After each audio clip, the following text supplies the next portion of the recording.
Discernment helps you cut through illusion, manipulation, and deception. Discernment helps you recognize the true value and potential, intention and capacity in people and situation in your life. It is a way to allow the reality of what is to become clear to you. Sit in a quiet space, close your eyes, and bring your awareness to a certain person or situation, and use your discerning inner eye. This will help give you genuine potential to where or what you need to give your time and attention to, even if others tell you that you are wasting your time and energy when they cannot see what you see.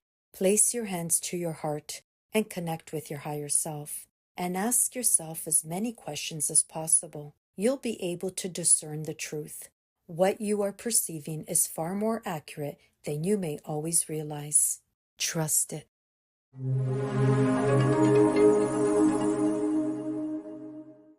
Being a spiritual person, when you come into this earth, either you are wide awake, or like most of us, after living on the earth plane a while, you detach from your special ability or multiple abilities after the age of 4, 6, or 12 in the stage of adolescence, because that's when all the societal influences around you begins to shield you from it by design. Tapping into these spiritual aspects is achieved when you are attuned with yourself, your spirit team, your star family, your guides, all of that. It's a craft. It's a way of living, a lifestyle.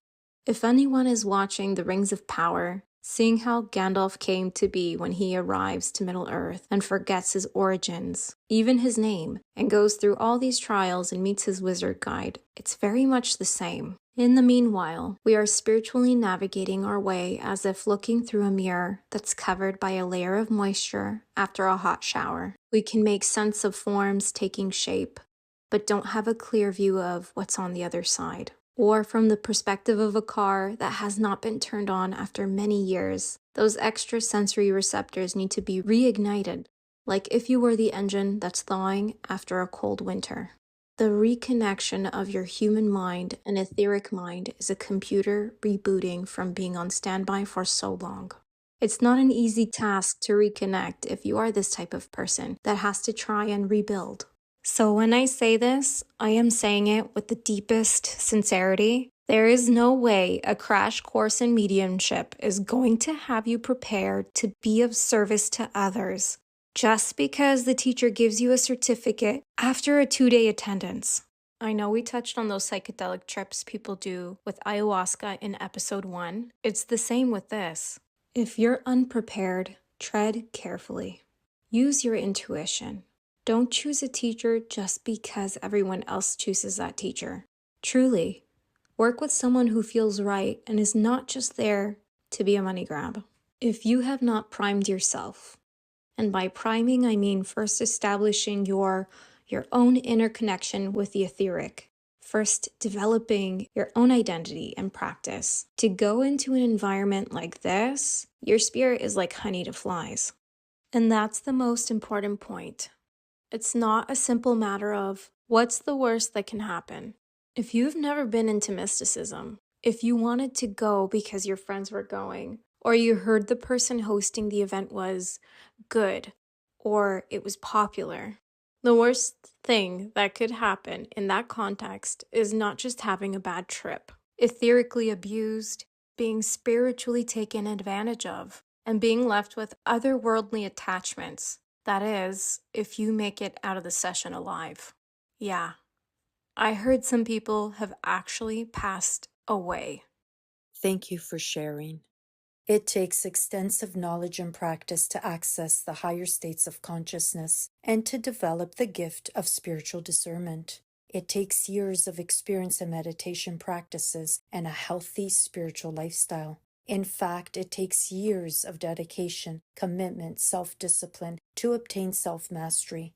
To those people who never connect to spirit, I cannot begin to tell you the amount of extensive training, self-discipline, patience, spiritual discernment, and solitude it takes to hone your skill, channeling techniques, meditation, and a balanced, focused mindset with the understanding of energy, frequency, and dimensions. To be considered a professional, highly skilled medium takes a lot more than a weekend. The greatest mediums are naturally born mediums who hone their craft and take their talent seriously. The shaman who never gets his knowledge from a classroom, it's a natural skill set of rituals, initiations, and years of intense spiritual development of the higher spiritual realms, physical and lower realms. The shamanic spirit runs deep in the bloodline. Even if you're born awake and connected to spirit, you still need the practice. For those of you who try to open up a geometric portal, please be mindful. If you open up a portal, it is a wise decision to have knowledge and experience. If you don't properly understand the fundamentals of how to open a portal door, it will spin the opposite direction and attract demons.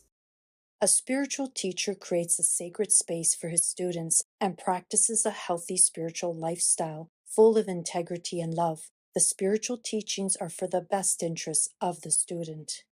What top factors and questions would you recommend to assist in people helping them find or distinguish which mentors or teachers are of light? Here are some questions you can ask the medium who will be facilitating the mediumship classes. Does the medium have a high vibrational frequency? Then ask the teacher, what is your level of frequency? What type of spirits does the medium channel? Does this mediumship course include how to discern spirits? Does this course offer meditation practices? And how many hours is this entire training course? And what's the cost? These are just few questions to ask the medium prior to signing up for the course. But most of all, always use your own intuition.